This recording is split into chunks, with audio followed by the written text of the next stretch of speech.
இப்போ நம்ம செய்ய போகிறது ரோட்டுக்கடை சென்னா மசாலா.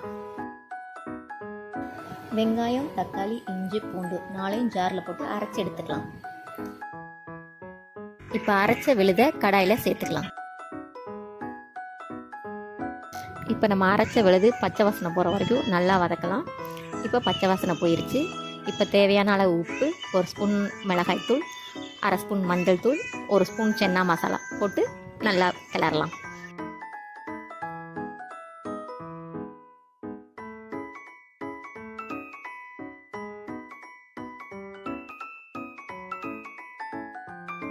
இப்போ மசாலாவோட பச்சை வாசனைலாம் போகிறக்குள்ளேயும் உருளைக்கிழங்க மசிச்சு வச்சுக்கலாம்.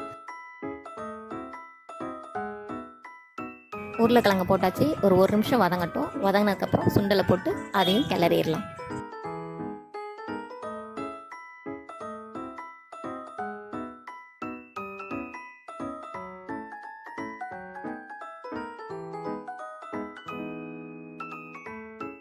உருளைக்கிழங்கும் சுண்டலும் இப்போ நல்லா வெந்துருச்சு, மேட்ச் ஆயிடுச்சு. இப்போ வந்து டேஸ்ட்டுக்காக கொஞ்சம் கரம் மசாலா ஆட் பண்ணிக்கலாம்.